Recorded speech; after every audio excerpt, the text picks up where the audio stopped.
What is the consonant? Please definition. A consonant near sounding consonant such a letter which can be sounded with the help of a vowel or all the letter of the English language. Speed the vowel are called consonants. For example, misal, misal दो. A B C. ABC हो गया. Hi, my name is Ajay Pinjani. In my journey, I have experienced the power of stories, and I have realized that there are many stories around us.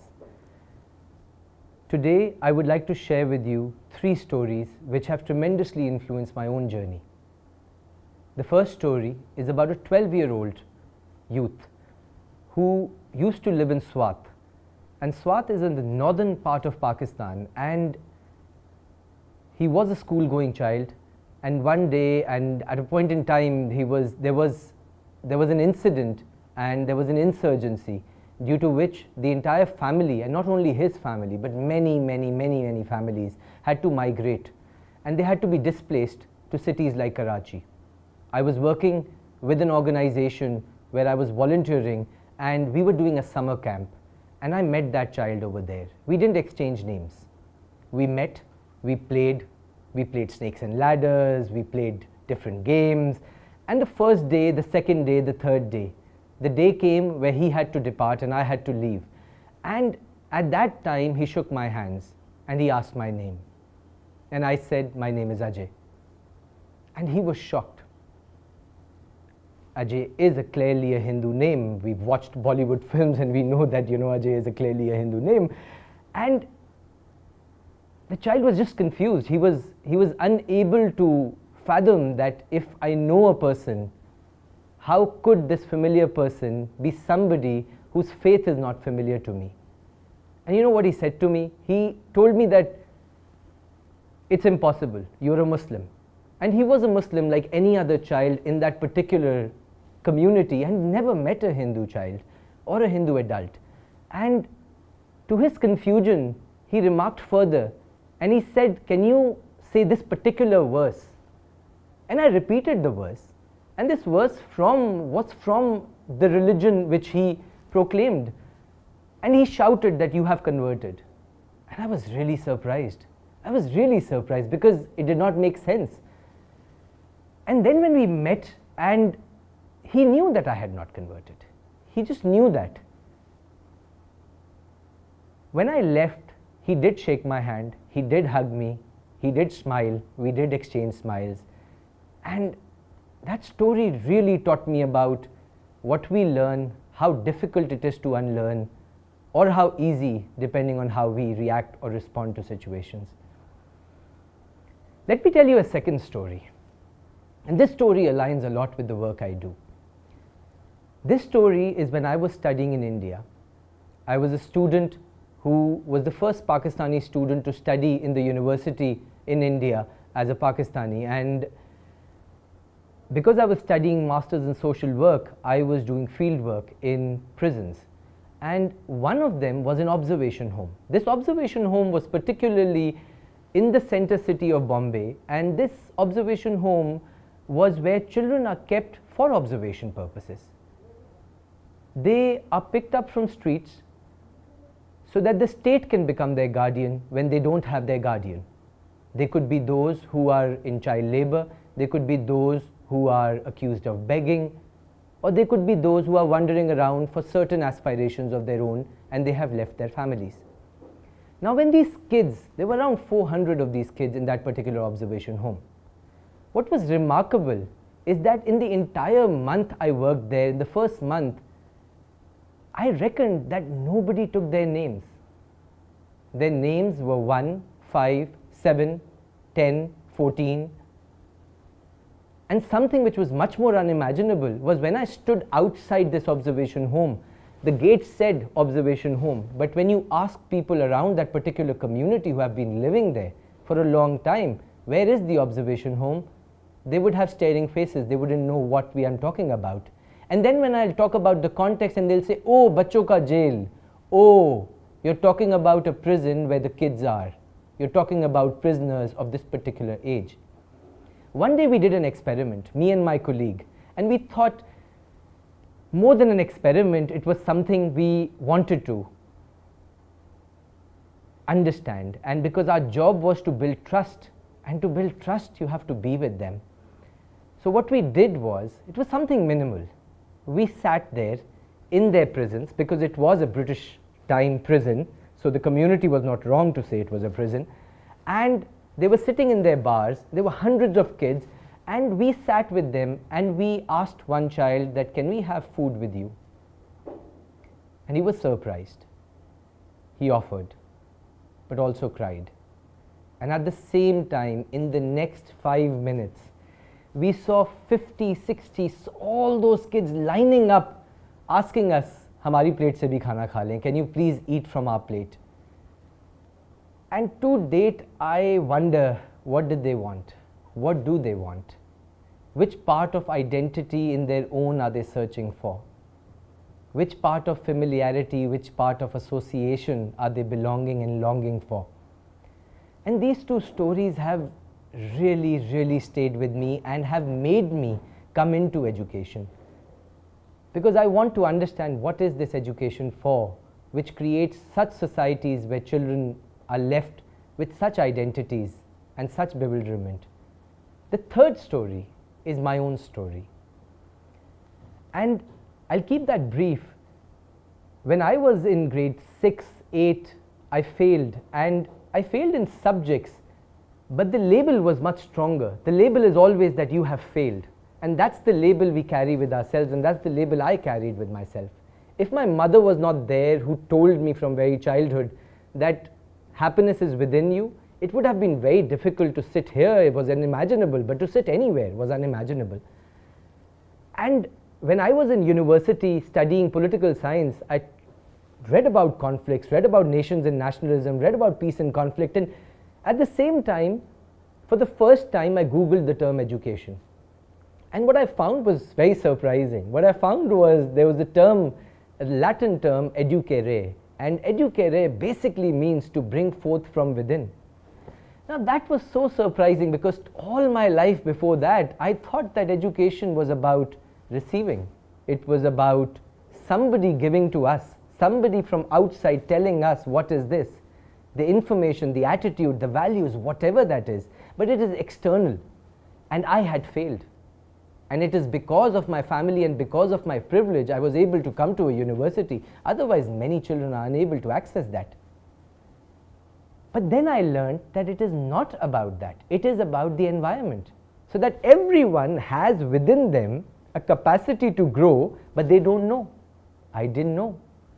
And it is to bring forth from within, which is the society's collective effort, to bring forth from within every child. And that's where the learning environment pulls in, and that's really the central part where all these stories connect, and I felt education is the medium to affect change. And I don't know what that change is, I don't know what that destination is, but I certainly know that it is a journey, and it is a profound journey which needs to be cherished in the now. And that's where 8 years of education landscape journey in Pakistan for me began. Today it has been 8 years. I have worked in several organizations. Certain moments have been so powerful because I've been very fortunate to travel across Pakistan, being a minority, yet being part of a class, a social status which gives me tremendous privilege to not rely on the basic facilities which are not given by the state to many. And that's the contradictions of an insider and outsider I've experienced. And that's what I'm finding today in the project I want to talk about.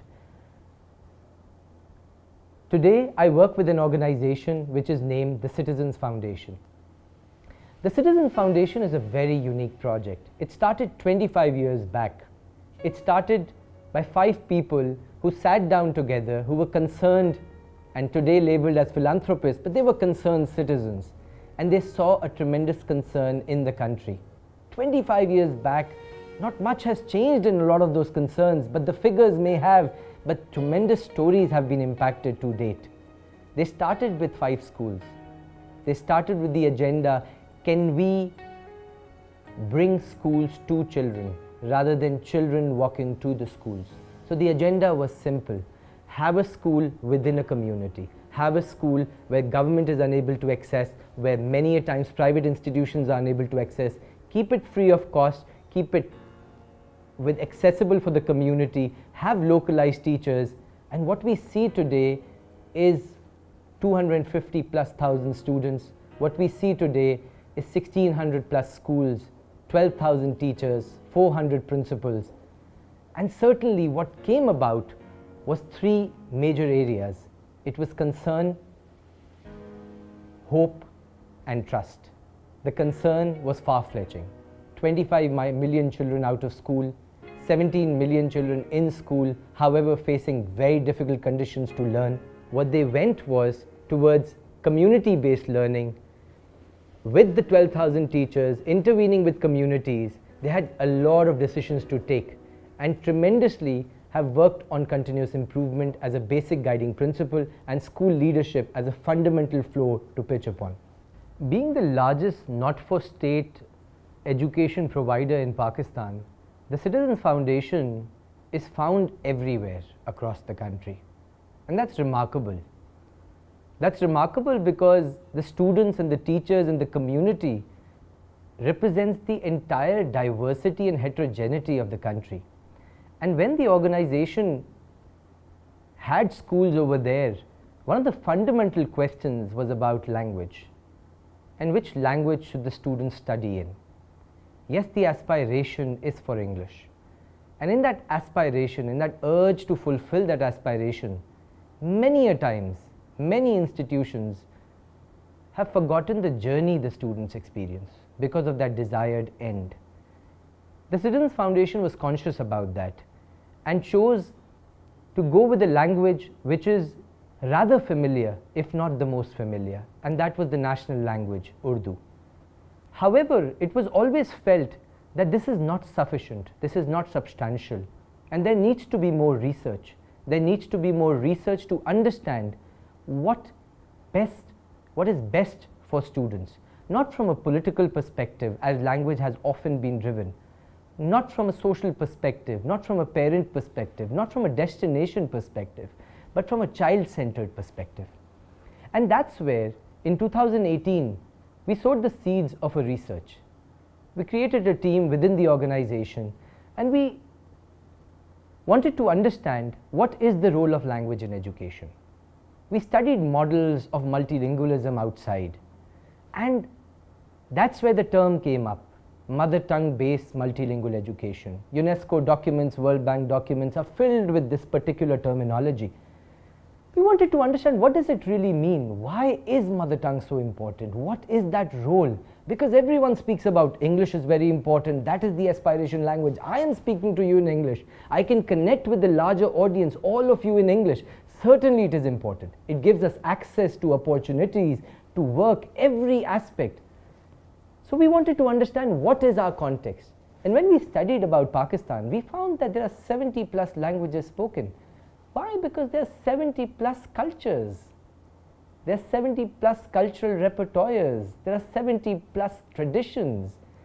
And they all contribute to the identity of every child, as we spoke about in the story earlier. That is the composition which makes that child. That is the composition which makes that cultural society possible. So how can we keep a fair balance? We don't miss on the culture, we don't miss on the identity, and we don't miss on the aspirations and opportunities and access. What is that way? Is it even possible? We started our research from a particular context which is one of the most challenging. It's in the southern part of Pakistan. It is called Tharparkar. It is a district within the province of Sindh. As a district, its Human Development Index is one of the lowest across the country and across the world. One of the major reasons is geographical isolation. It is a desert. It has around 3,600 villages, and out of these 3,600 villages, 2,400 approximately of them are hamlets, and they do not have access to electricity. Now, with no access to electricity and roads being constructed as a new phenomena in the last decade or so, the exposure to language or the exposure to other aspects which are connected to language and opportunities is also cut off. Now one can say that they are underprivileged or lesser served, but that's the fact that this is also what builds their unique cultural repertoire, what builds their unique identity. And I wouldn't want to miss out on that opportunity of identifying them as just underprivileged or lesser served, because they have a unique identity which the world can benefit of, and if not, they certainly benefit from that. Now, how do you sustain that particular emphasis of identity and also bring them that identity which will benefit them to connect with the wider world, with yourself, with us, with everyone else as well? And that's where we found, what is the language context first? So the first question was, is it a 3-language context, a 2-language context, a 4-language context? And we found it's a 4-language context. Initially, our research program was called 3-language framework. So as a centralized institution, many a times, I'm sure you have experienced, many a time sitting at the center, we look from the center. And we look as something is periphery and something is center. And that is problematic also, which I learned. Because there is no periphery, there is no center. Everyone who's sitting where they are, it is the center for them. So from that perspective, when we found it is a 4-language context, they have their local language, then they have a regional language, then they have a national language which they connect with across the country, and then they have an aspired English or an international language, or in 100 years if it changes to another language, they'll have another language. So it's a multilingual context, and we reckoned that across Pakistan, that is the case. Either it's a 3-language context or it's a 4-language context or more. Now in this situation, how do you see schooling? Can we visualize schooling and school language policy differently? And that's where we learned from research that schooling can also be divided into 3 stages.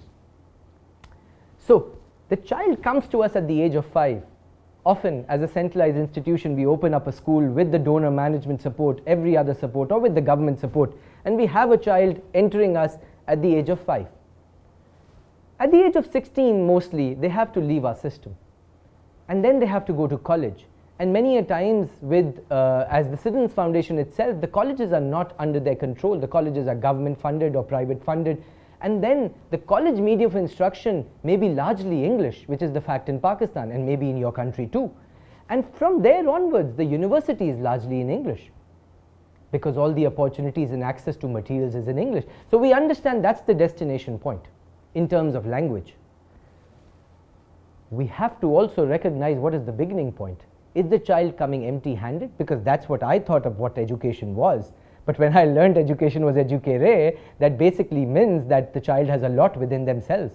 Until the age of 5, these 5 years are spent, let's see Thar Parker, are spent in a house with the mother, with the father, with a particular cultural repertoire, where the neighborhood is limited to that particular neighborhood, where market is limited to that market. And in that context, the familiar language is the major medium for anything. One of the authors, we had interviewed around 135 stakeholders, and one of the stakeholders beautifully said that, Ajay, recognize what is the zone of interaction of the student, the immediate zone of interaction, and then we'll talk about the future zone of interaction. The immediate zone of interaction at the age of 5 is their language and everything which is learnt about the culture in that particular language. And then when the child comes to the school is the unfamiliar aspect. So what I learnt also is that the difference between familiarity and unfamiliarity. The child whom I met who had come from Swat had disagreed or was surprised because I was unfamiliar. But he was a bit confused. Why? Because in those 3 days he had developed a familiarity with me. Yet he was unfamiliar. So his own narrative about me was unfamiliar, yet his 3 days were profoundly familiar, and he was unable to figure out which label to match, which label not to match. And that's what really matters, that can we create a journey in the language ladder which goes from familiar to unfamiliar rather than directly into unfamiliar. Because in Pakistan, when we are trying to teach from unfamiliar language, there are 17 million children who are in school. We often talk about 25 million children out of school. What we realize in the research as well as in the repertoire available and accessible by World Bank, by United Nations, by all the documents you have read many, many times, it basically says that 17 million children inside schools are also not learning. They don't know their language, They don't know the national language, they don't know the international language. The school is failing, the child is failing, the society is failing collectively. It needs to be a red warning sign. And that's where we felt that we need to see from two angles. One is the utilities, the social utility, the academic utility, and the cognitive utility. We want these three utilities to be maximized and optimized for every child in Pakistan and worldwide. On the other hand, we felt that the schooling journey can be of three stages. The stage, the primary stage, where the child enters the school is an unfamiliar place, will become a lovely place, a familiar place, hopefully a new home. And then after grade 2, grade 3 till grade 6, we see a middle years phase where is the scope for transition, where we talk about linguistic transition, where we talk about academic transition. We talk about not start from Othello in the first day, we start from local authors like Shah Abdul Latif Bhittai, like any cultural author, and we transition to an author which is well represented in the worldwide as well, so that they are familiar with their own culture and the culture outside. And then when we talk about grade 6 to 8 and 8 onwards, that is where we talk about the aspiration, the connection, the zone of interaction stretched to the wider world, stretched to the imagination which we don't have right now and they have for themselves. And in this journey, we reckoned that it's like a bridge. In the primary years, in the early years, it's like a bridge, and students are trying to walk this bridge. And if it is a most unfamiliar language, unfamiliar, it's not about English, it's most unfamiliar language in that particular context for students as well as for teachers. Both the teachers and the students fall down. And it's very difficult to lift back, and we see that as a dropout, and there's a particular author who has beautifully put it that it is a push out, it is not a dropout, it is a push out. It is a conscious or a subconscious, not an unconscious, a subconscious or a conscious push out. We can avoid that. Then there is a less familiar language and a most familiar language. I'm sure you've gathered it by now. If there is a most familiar language, the journey will be not necessarily familiar, but will be engaging, will be joyful, will be challenging, will require a lot of trust, will require a lot of care, like any other education system. But it will be something which is not compromising the now of the child, and yet also not compromising the future of the child. We know the future is uncertain, but we know the present is in our hands. How do you miss the present and try to attain a future which is not even visible? With COVID, we can see that right now. I'm sitting in front of you and doing a COVID video podcast. We don't know what the world is, we don't know what the future is, but that's what we learned.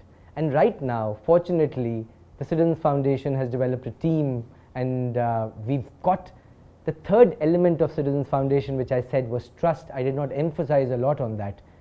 So the first was concern, there is concern. The second was hope, and the hope is there as I speak about language, as I speak about school leadership experience in TCF, every other aspect.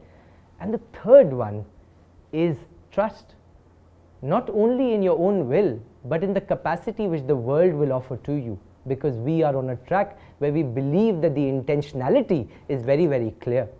And with that intentionality, what we hope to do is that have a few schools. Right now there are around 700 plus students experiencing a mother tongue based multilingual education program and in Tharparkar. We don't know if this is the best model. We really don't know. I don't know what best is, but I certainly know that this belief or this particular understanding that studying in a familiar language, studying in a familiar culture, not kicking out a culture to involve another culture, is something which will lead us to an unfolding which will be certainly profound. And that's what I want to invite you all towards. That join us together, and let's talk more about it. What happens in your country? What happens in your context? Do you have a heterogeneous context? And I would be surprised if there is none. And what kind of heterogeneity do you see? What kind of familiarity to an aspired unfamiliarity journey are you foreseeing? Can we work together on this? Because individually we can't. We are trying to do more public engagement. We are trying to write papers. We've got a report published on the website. We're trying to figure those things out. But I know we can't do alone, and I'm not worried about that. What I want to leave you with today is what I started with. There are stories, and we all have stories to tell. And our stories matter, and everyone else's story matter. These all students have a story.